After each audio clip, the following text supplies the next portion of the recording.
Good morning, church family. It is so good to be back with you guys this morning. For those of you who do not know, I just recently got back from a mission trip to Africa. I was in the country of Zambia, and the main villages that I was working in is the village of Kafui and Shingoma.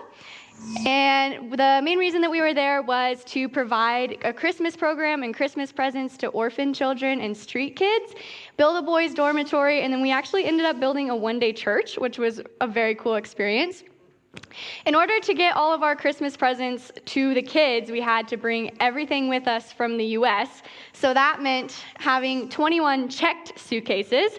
That was quite the hassle to maneuver all of those bags through multiple international airports with only 7 people.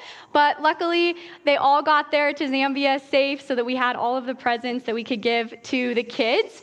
And then we asked a couple of the local seamstresses to make 200 backpacks so we could put the gifts into the backpacks. It was a way for us to support the locals as well as an extra gift for the kids. So these are just a couple pictures of us filling the bags. These are a couple people from my group.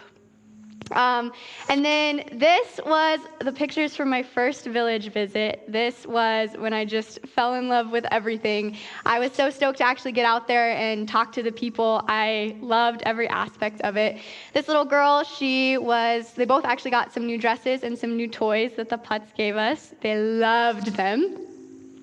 In this village, or this little hut right here, there's a woman who lives there, and she has a disability. I don't know the exact diagnosis of her disability, but it's caused her limbs to shrivel up, so she cannot stand, she can't sit by herself. So her life is laying in a little dirty mat in the middle of this little hut, and that's her life. So when I stepped in there, I noticed it was really dark, and once my eyes, adjusted, I looked at her and I noticed that she can't close her mouth. So there's lots of flies swarming her and they're crawling in and out of her mouth, and she can't do anything about it because she can't move. And that just broke my heart. That has been her life and that will be her life. Something that we were able to do to bring her joy was to sing with her. So we all crammed into this tiny little hut. It's really dark, and we started to sing to her, and although she can't smile, you could see her eyes smiling, which was very cool. These 2 little cuties, I really liked them. They got some toys and some candy, again from the Putts, and a new shirt.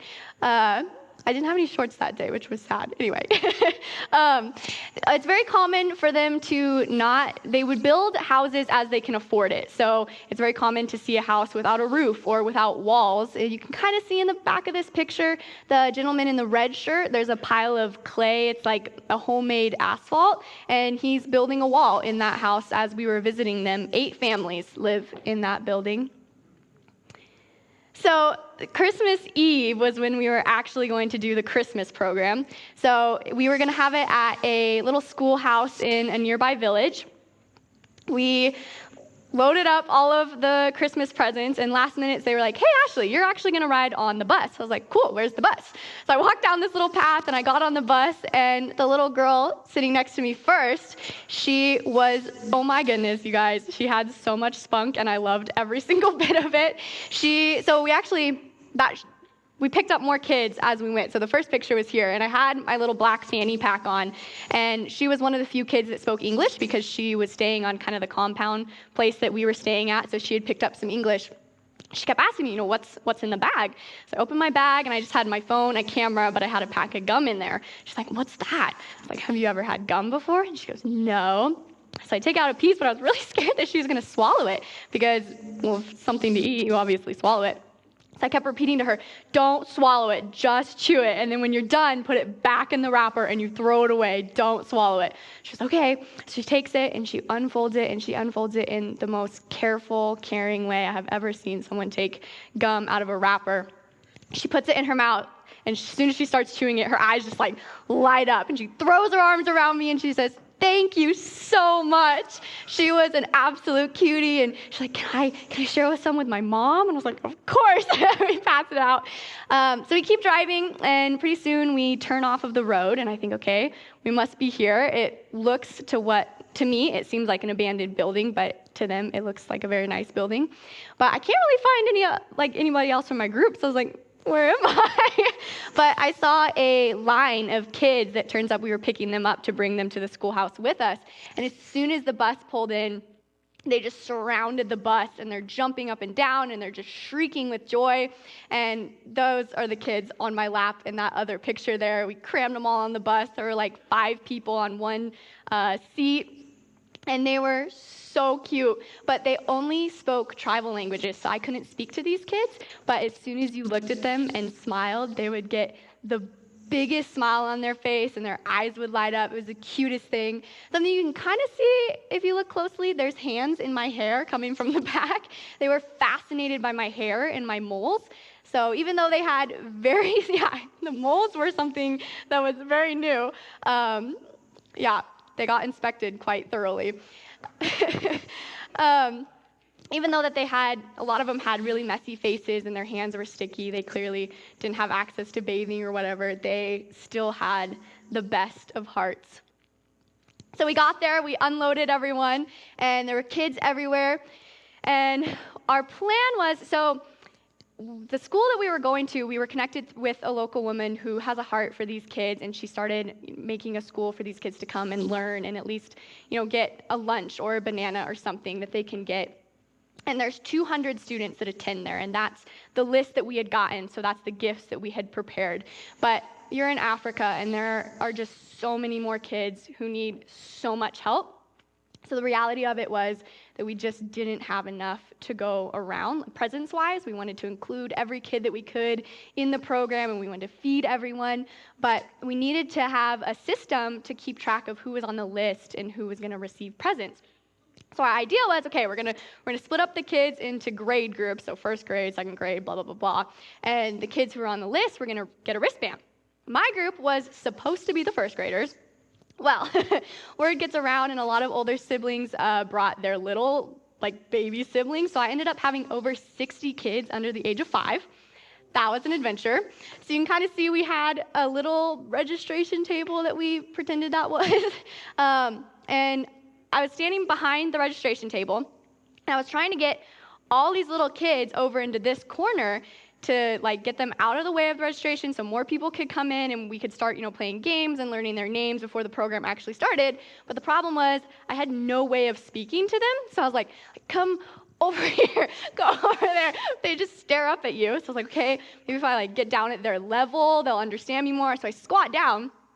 Well, so do all of them. And this is actually supposed to be a video. You can't see it, but every time a kid would come in, they're like, okay, white wristband, you go to Ashley, and they just sit down. So pretty soon I have this big group of little teeny tiny kids sitting right behind the registration table. Anyway, eventually we were able to move them more over to the side and start learning their names. You can see a beach ball here. Loved the beach ball. The beach ball was the biggest hit of all time. They absolutely loved it. The laughter that came from playing with a simple beach ball just filled the entire schoolhouse. We got to sing. You can see me holding babies. That was my favorite part ever. And in this picture, you can see that I have 3 girls holding one hand because people would literally fight over who gets to hold your hand. If they can't hold your hand, they'll hold your arm or your skirt. And that's because people who are older in their culture, they're purely disciplinary figures. So they don't receive love from their parents. They don't even receive love from older siblings.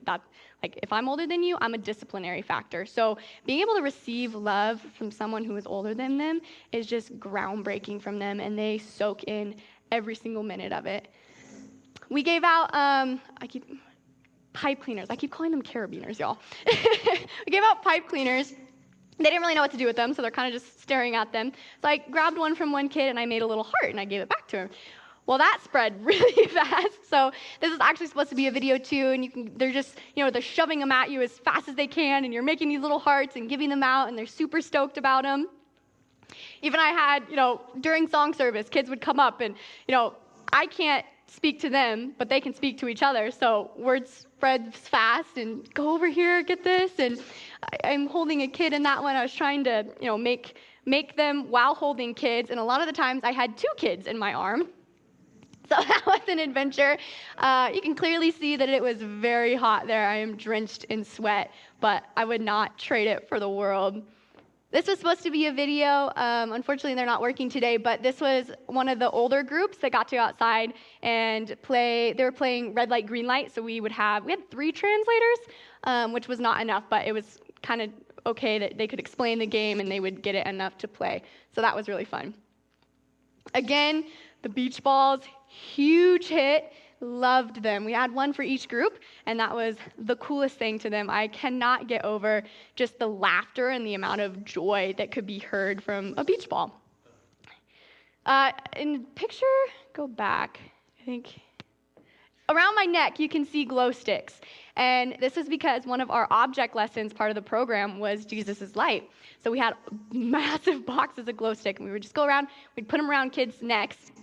And, they had never seen a glow stick before. So they'd come up to me and they could say madame in English. That's how they say it. And they'd come and tap your skirt and madame, madame. And then they'd hold it up and say something in their native language. It's like, hang on, let me go find a translator. It's like, go find a translator.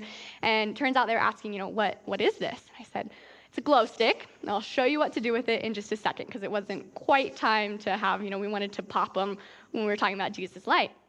Well, one little boy figured it out, and he popped it, and it glows. So everyone's like, what? I turn around, and there's 50 kids around this one little boy, and he's going through, and he's just cracking all these glow sticks for everyone as fast as he can. He's crack, crack, crack, crack.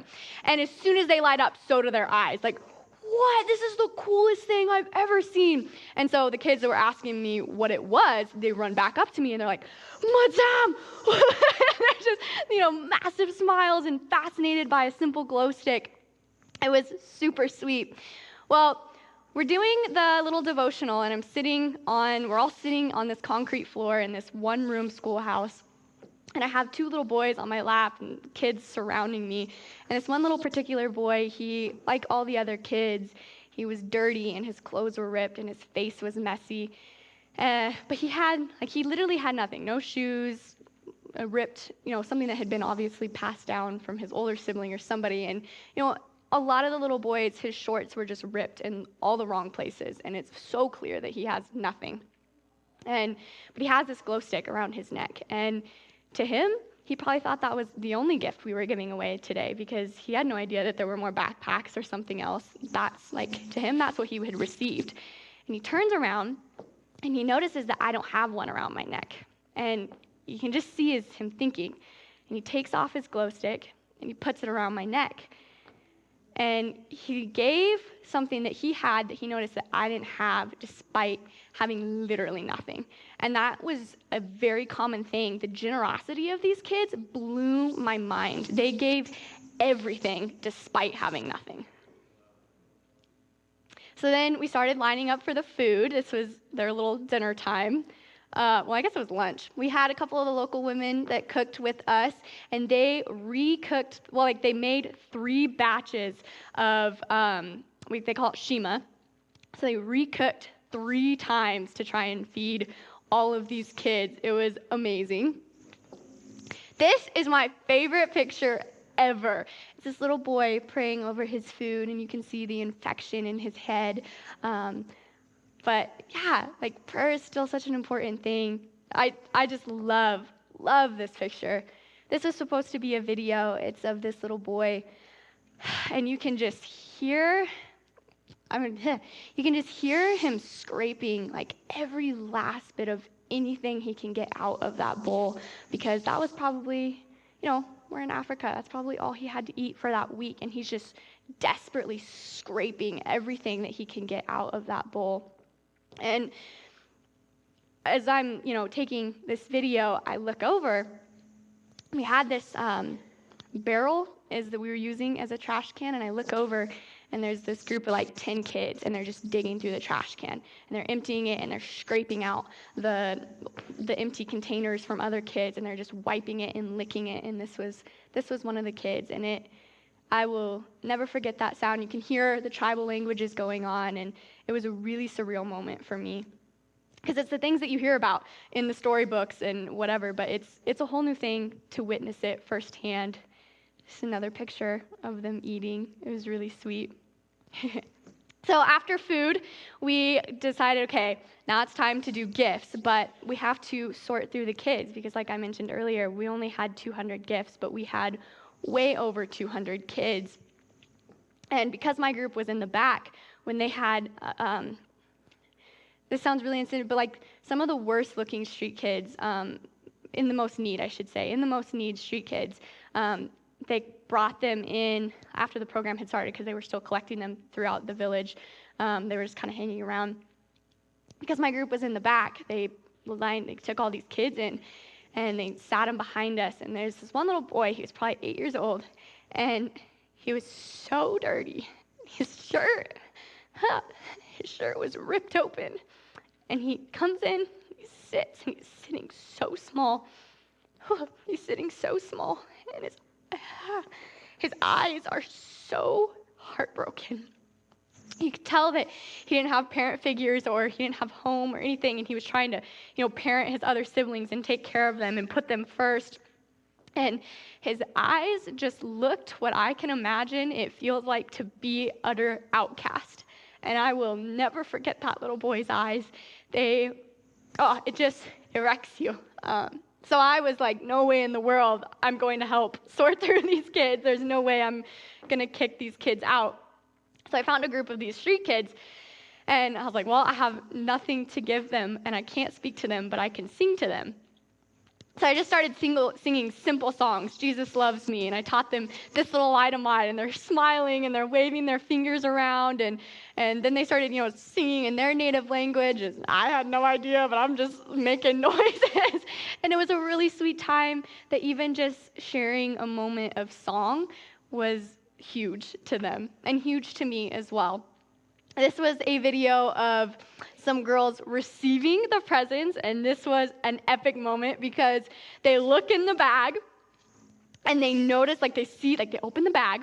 At first, so we give them a backpack and we give them a banana, and then they step back and they open the bag and they see what's in there, and they literally start jumping and just like screaming with joy, and it is the cutest thing ever. They step out of line, they open the bag, they see that there's like Play-Doh in there, and they're like, oh my goodness, this is the coolest thing ever. And they're just jumping and smiling and just genuinely shrieking with joy. It is one of my favorite videos of all time. Some more pictures of them, looking at what they got. And some of them were trading or giving them to other kids. They'd get a bag and they'd share it. Again, that generosity of you don't have something that I have. Well, here, take mine. This sweet girl, she was either holding my hand, my skirt, my arm, or in my hands, like the entire day. And towards the end, kids were getting gifts, and so I'd put most of the kids down, but she remained in my arms. And we hadn't said a word to each other the whole day because I can't speak to her. She doesn't know my language, so I thought. But towards the end, she lifts her head up off my shoulder. She just snuggled into my shoulder. She lifts her head off my shoulder, and she whispers in my ear, and she says, I love you so much. I said, I love you so much. And even though that was the only words that we said to each other, and they were very few, I will never forget those words, and I really hope that she doesn't forget those words either. The next day was Christmas Day, and for Christmas, we went to a nearby village, and we just walked through the village, and every kid we saw, we said, hey, come play with us, come play with us. We had an interpreter, and they would interpret that, hey, come play with us. There was this,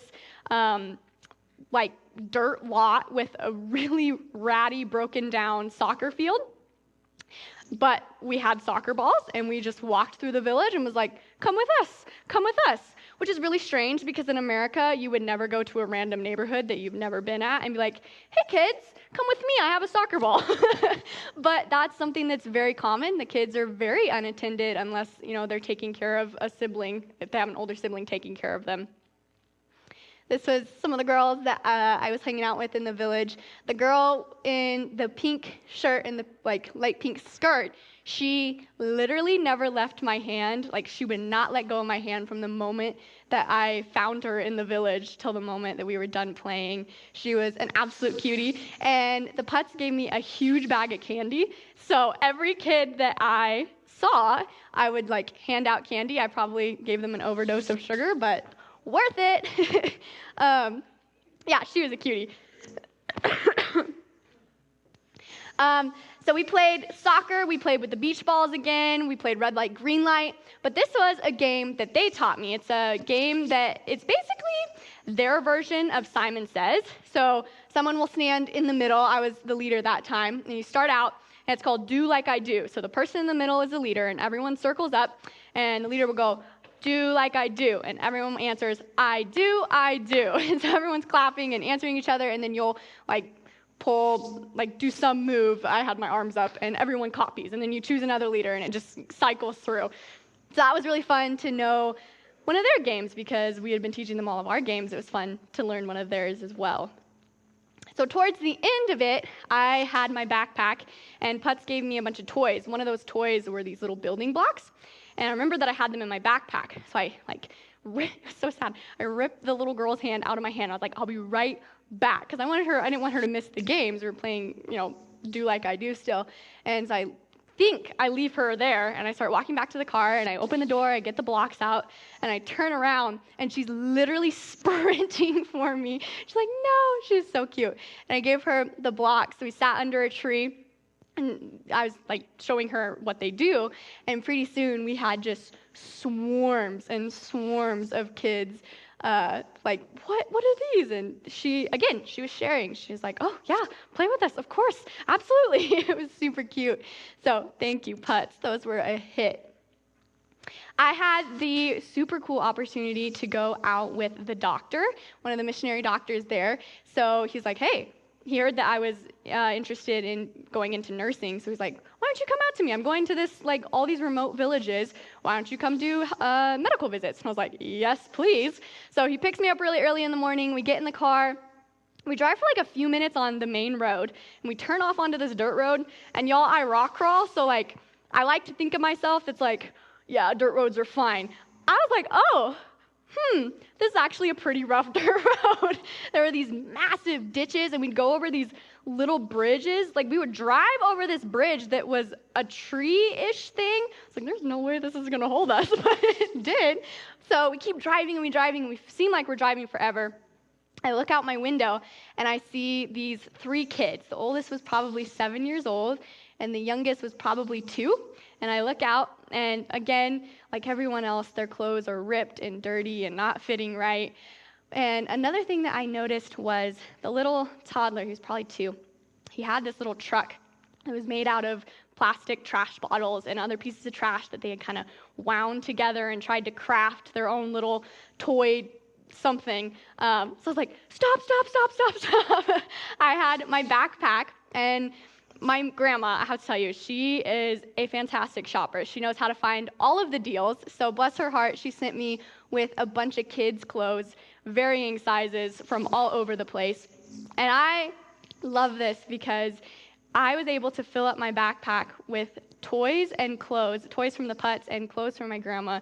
And it filled my backpack each time I went out into the village. It was literally, if I went out into the village one more time, I wouldn't have had enough. And I would have had nothing, and if I didn't go out one less time, I would have had too much stuff. I had enough stuff to fill my backpack each time I had the opportunity to go out, and each clothing item I would pull out, I had no idea what sizes to put in my backpack that day. I had no idea what kind of, what age kids I would see, but every time I would pull out a clothing item, I kid you not, the sizes were almost perfect. I'm like, whoa, Jesus straight up handpicked each of these clothing items for this kid in Africa because he's on Jesus' heart, and that was a very cool thing to realize. So I jump out of the car, and I run to these kids, because I just stopped the whole medical people. I was like, wait, I have to go. So I jump out, and I'm running to them, and I pull out stuff as quick as I can. I give them clothes. I gave them the Hot Wheels from the boys, and I turn around, and I'm running back, because tribal languages again, I can't speak to them. And as I'm running back to the car, the doctor says, Ashley, turn around. So I turn around, and because they couldn't say thank you to me, they were dancing thank you to me. And it was the cutest thing. They were a little thank you dance from these little kids. This was our first little house that we stopped at. We're probably 30 miles on this dirt road away into the bush. And the lady in the chair, she dislocated her arm, her shoulder, 3.5 years ago, and it has been dislocated since. You can kind of see it dangling a like that, and I don't even know how to describe it. It's just indented. Like her shoulder is not rounded anymore. It just sinks. And despite our best efforts to try and put it back in, it had just been too long, and she doesn't have feeling in her arms and her finger anymore. It just breaks my heart. And then the lady that I'm next to, she's only in her 40s, but she had a stroke a couple years ago, and because you're 30 miles out there, there's no way that you can, that's 30 miles to the main road, and then 2 hours driving on the main road to the nearest hospital. There's no way that you can get out from your village to the main road. And then how do you afford health care? And so it was just really devastating, because a lot of the cases that we saw that day, it had been just plain too long to give any real help. So we gave her, the little medication that we have, but even if they could afford it, again, how do they get to the hospital? And we just, how does the mission doctor know? How does he? So it's a sad situation. The boy his chin is being held up by the gentleman in the green. He's 19 years old, again, with a disability that inhibits him to hold up his head, sit, speak, and that's his life, is laying on that mat. That has been his life, and that will be his life. And when his parents pass away and are not there to take care of him, either his siblings have to step up or he is left there to die.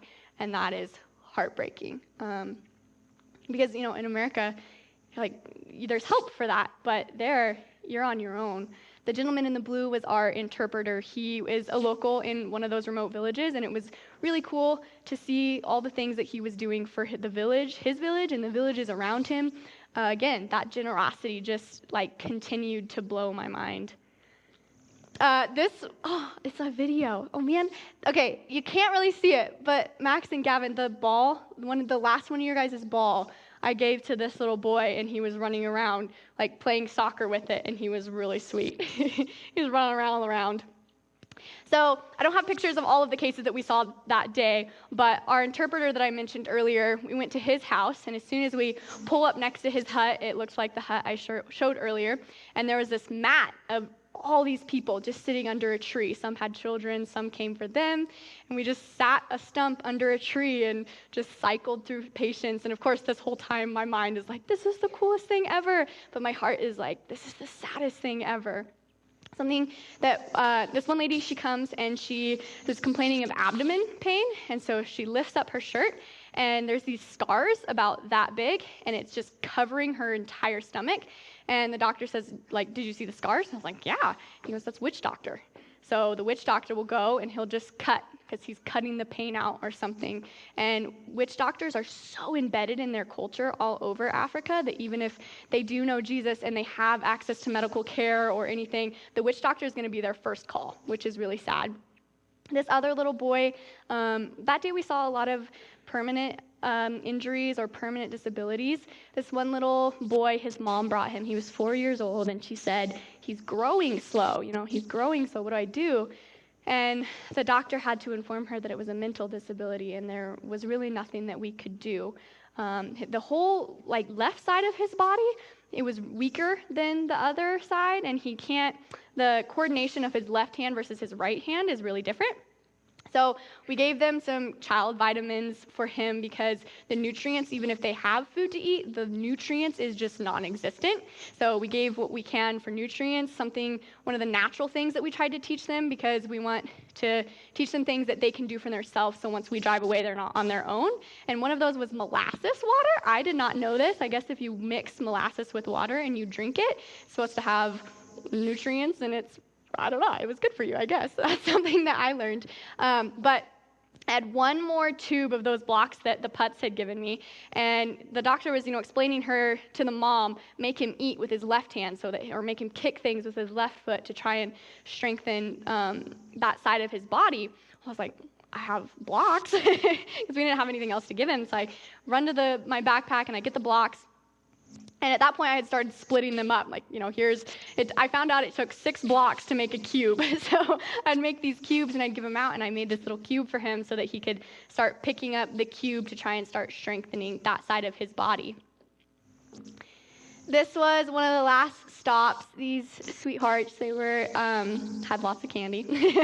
That was our last stop, and they got all the rest of the candy, so definitely spiked their blood sugar.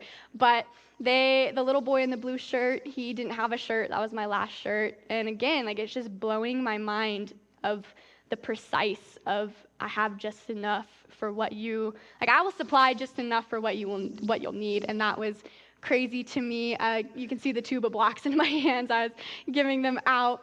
This sweet girl, again, like, look how perfect that size is for that dress for her. I had no idea that, and it just worked perfectly.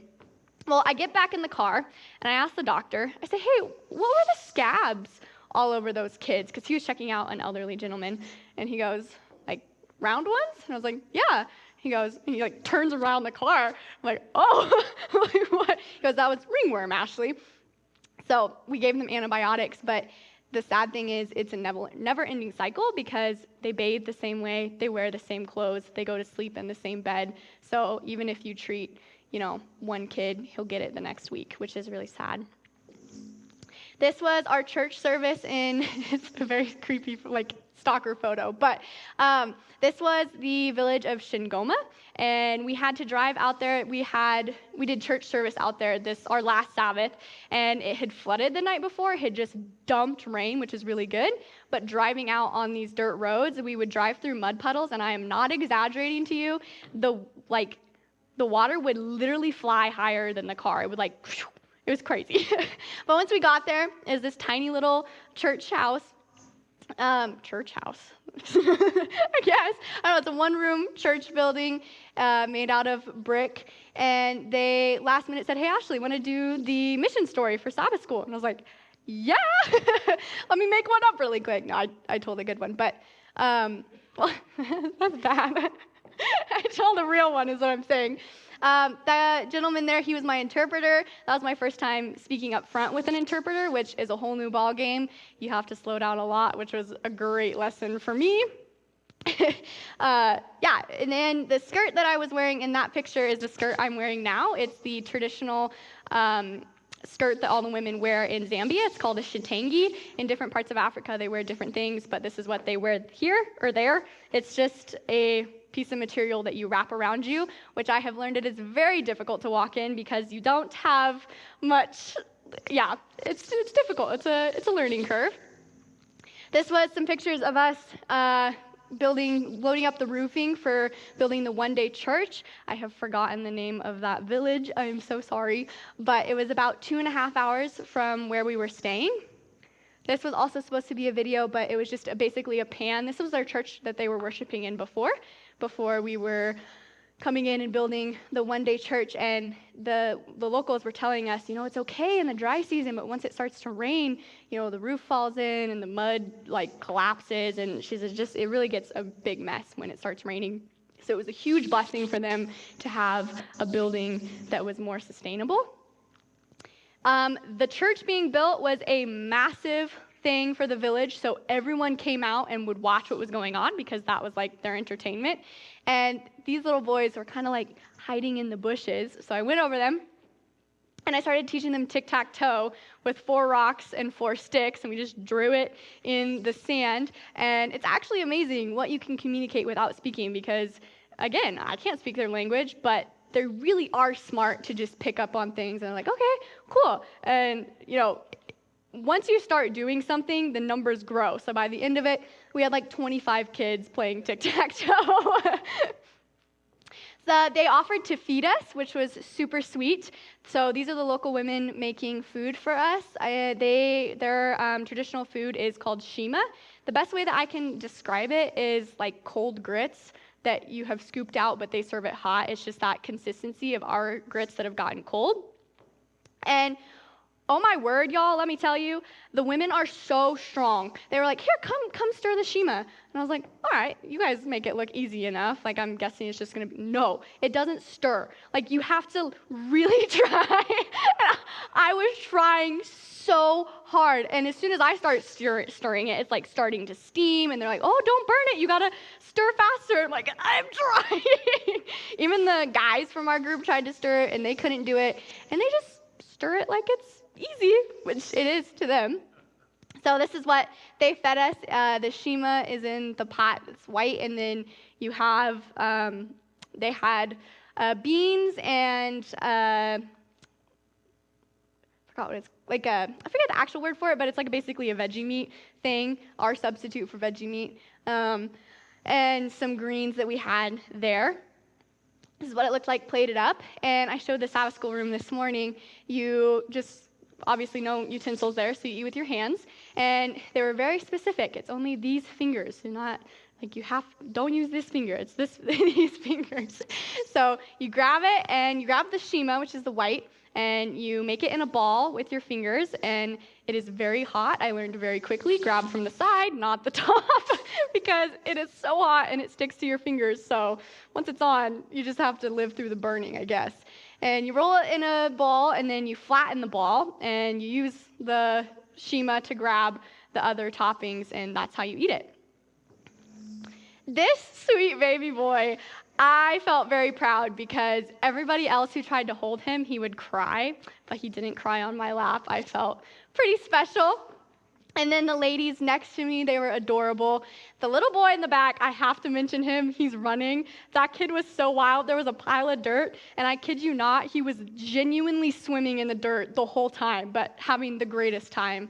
The girl behind me in the wheelchair, she's 14 years old. Another disability has stunted her growth in her arms and her legs, so she is bound to a wheelchair. And I was talking to her grandma who was sitting next to her, and I was asking her, do you go to school? Yeah, just trying to make connections. And she says, oh, well, she used to go to school, but she got beaten. And I was like, beaten? By who? She's like, everyone.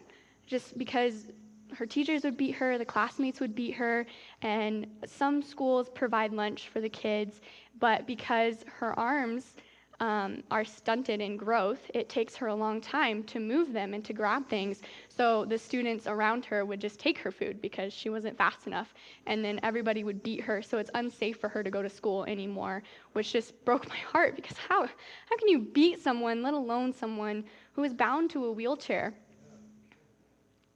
These little girls were the ones next to me, and they looked at me. We can't speak, but they're looking at me, and they start clapping. And they're looking at me really intensely. So I'm like, all right, am I supposed to start clapping? So I start clapping, and they start smiling. We're clapping for a little bit, and then they switch it up, and they start going like this, and they look at me really intensely again. So I'm like, all right. So I start doing this, and as soon as I get their rhythm that they wanted, they jump up, and they start dancing and laughing and giggling, and it's really cute because they totally were like, okay, we got to get this girl on the right beat here. This was also a video, but this was them. They were singing a thank you song for us as we were leaving. It was in their native tongue. It was very, very cool. They were just telling us all about, what songs that were kind of relevant to the songs. They're similar to the songs that we sing, but just a little bit different and sound very, very cool. A story I forgot to tell you about was the teacher from the school that we did the Christmas program at.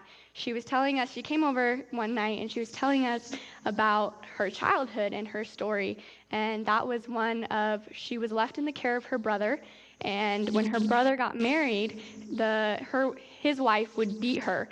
So at like 5 years old, she fled her home and she started trying to survive on the streets. But the streets are unsafe because there's a lot of violence on those streets. And she was telling us about, I forgot the name of the gang, but it will basically, if you're out past dark, they'll just start beating these kids. And it was like, what? Like, didn't you help them get home, not beat them? So she was telling us that she has a heart for these kids who live on the street and are in rough situations like she was as a young girl. And she starts work at 5 a.m. and she gets off at 8 p.m. But in the name of generosity and caring for these kids, she will go to the banana farm and she will get the rejects of the bananas and she will take them to these kids. And the kids started being 3 kids, and the number has grown to 79 that she provides these rejected bananas for. And she was telling us that a lot of times in those homes, it is encourage the kids, like they encourage the kids to bring profit home no matter what. So either that's teaching the young girls to dance provocatively at the age of 6 to bring a profit in. Child prostitution is huge. Kidnapping and sex trafficking is huge, because when you send the kids out and like don't come home unless you have a profit, who's going to notice when those kids go missing? Not the parents, because it's one less mouth to feed. So it's easy. And yeah, I was sitting on that couch and it just broke me. I was like, how horrible, And I was really trying not to cry because it was just really, really wrecking me. And she was telling me all these details and her story and these kids' stories. And I was just crying and crying and crying, and I ended up running back to my room, and I got all the cash that I had, and I was like, take it, because, so little, to us, what seems so little is so huge to them. And that was crazy. Last week, Dad was talking about David Livingstone, and I was sitting there, I was like, oh my word, I saw statues of David Livingstone. We were in the town of Livingston the last 2 days of our trip, and we saw David Livingstone statues, and we learned about his history. He was the one who discovered Victoria Falls, which I thought, whoa. Anyway, so that was just a cool little connection piece to Dad's sermon last week. I was like, what? If you ask Mom, my mouth literally fell open. I was like, no way. I just want to say a special thank you to the people who supported me financially. Truly, none of this would have been possible without you guys. You guys blessed and loved so many kids through your generosity. And like Dad said last week, lives of service require lives of support. So truly thank you to Bart and Kim Putt, Victor and Sylvia Barton, Karen Fischel, Don and Cindy Barton, Jackie Berry, Jean Corin, David and Hannah Haynes, Greg and Laura Hamilton, and Pam and Larry Duper. Thank you, thank you, thank you. Sorry. Zambia taught me a lot of things. On the way to the airport, I was looking out the window, and I saw this man. He was sitting, it was in the middle of a lot of hustle and bustle, and this man was sitting there. His hair was in dreads, his beard was overgrown, and all he was wearing was this like burlap sack type wrap around his waist, and it had holes in it. And as I was looking out that window, I felt like I was I had time traveled. I could just so imagine Jesus walking through those streets or following Jesus through the streets of Galilee. And all I could think of was Jesus could stop. Jesus would stop. Because all these people were passing this guy by, and he was clearly in need. And all I thought was Jesus would stop for that guy. And I want to be the person that stops for that person. And I felt like I had a whole new understanding of what it meant to be a disciple of Jesus. So on the plane ride home, I felt my heart just begging God, please use me, please send me. How can I do anything else with my life? Like, please use me, send me, God. And I found myself in Acts chapter 7, and a couple of verses really, really stood out to me. It's Acts chapter 7, verse 33 and 34. It says, "Then the Lord said to him, 'Take your sandals off your feet, for the place where you stand is holy ground. I have surely seen the oppression of my people who are in Egypt.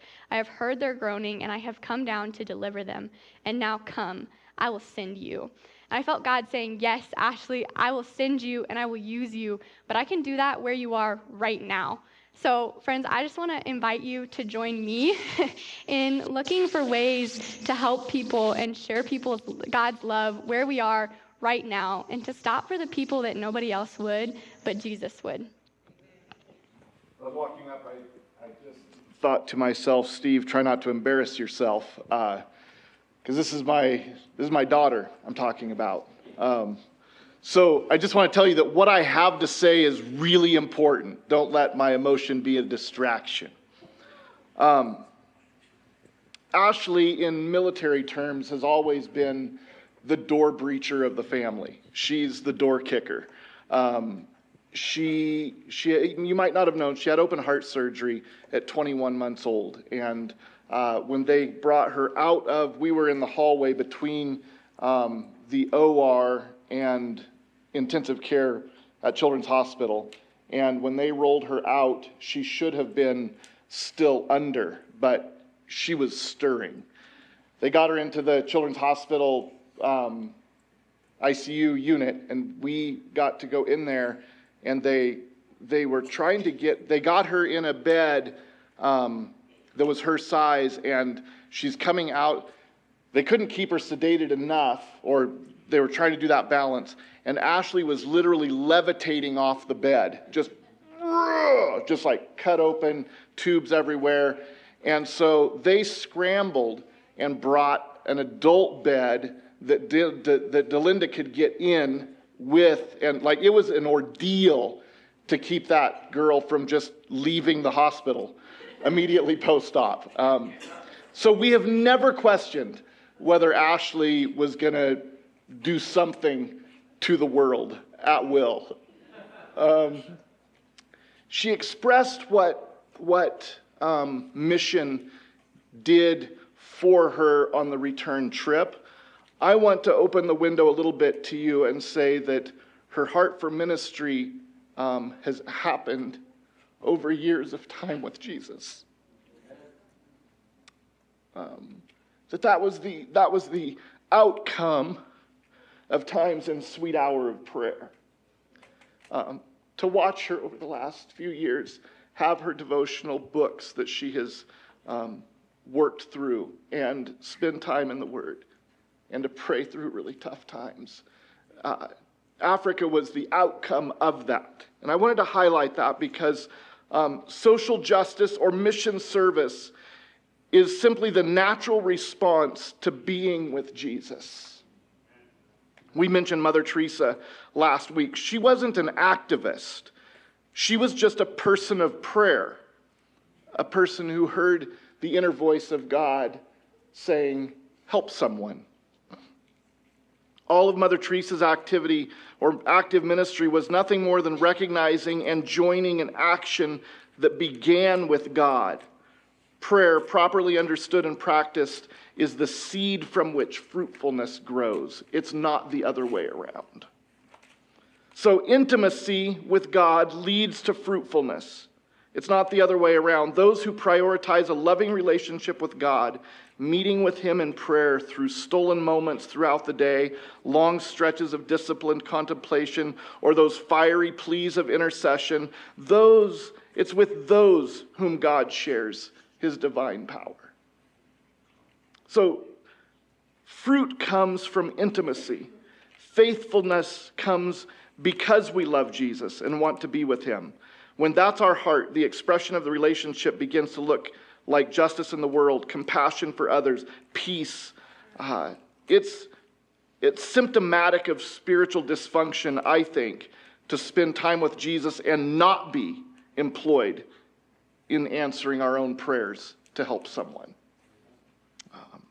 So, basically speaking, inner prayer and outward compassion are inseparable. And we've watched that in Ashley. To be righteous is to care for the poor, and to care for the poor is to be righteous. So, sweet hour of prayer, nailed it. And we've watched that in Ashley. We've experienced it in our hearts. It's our prayer for us as a church and for each of us as individuals. Let that be the center of what service, whatever God calls you to, springs from, is that sweet hour of prayer. It happened in the wilderness for Moses, for David, for Jesus, for Paul. That's where mission comes from, is those quiet, sweet moments of prayer and a relationship with Jesus. So may that be the reality each of us live. Heavenly Father, thank you. We heard a little bit of helplessness in Ashley's voice today in the face of the suffering and pain of this world. Jesus, it gives us a glimpse of how you must feel, and you see it all. So we want to be with you, Jesus, in serving and caring and loving. Thank you for inspiring us to do that through Ashley today. In Jesus' name, amen.